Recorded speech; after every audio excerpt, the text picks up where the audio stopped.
ഒരു ധനവാന്റെ അടുത്ത് വായ്പ വാങ്ങാൻ ഒരു ചെറുപ്പക്കാരൻ ചെന്നു. ധനവാന് അവരോട് സംസാരിച്ചപ്പോൾ വായ്പ കൊടുക്കാൻ തോന്നിയില്ല. എങ്കിലും അവൻ സമർത്ഥനാണെന്ന് തോന്നിയപ്പോൾ ഈ ധനവാൻ അയാളോട് പറഞ്ഞു, എൻ്റെ 2 കണ്ണിൽ ഒരു കണ്ണ് വെപ്പ് കണ്ണാണ്.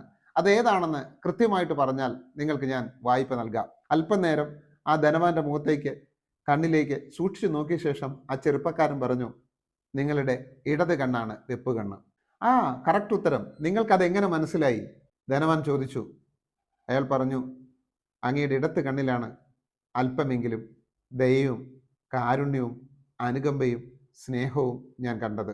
പ്രിയപ്പെട്ടവരെ, നമ്മുടെ ജീവിതത്തിൽ സ്നേഹവും അനുകമ്പയും ദയയും ഒക്കെ ഉണ്ടാവണം. നാം കണ്ടിട്ടുണ്ടാവും ബഡ്ഡിംഗ് എന്ന രീതി. ഗുണമേന്മ കുറഞ്ഞ വൃക്ഷങ്ങളിൽ ഗുണമേന്മയുള്ള കണ്ണുകൾ വെച്ചുപിടിപ്പിച്ച് അതിൻ്റെ ക്വാളിറ്റി ഇംപ്രൂവ് ചെയ്യുന്ന ഒരു രീതിയാണ് ബഡ്ഡിംഗ്. വൃക്ഷങ്ങളിൽ ഉപയോഗിക്കുന്ന ഈ ബഡ്ഡിംഗ് രീതി തന്നെ നമുക്കും നമ്മുടെ ജീവിതത്തിൽ ഉപയോഗിക്കാം.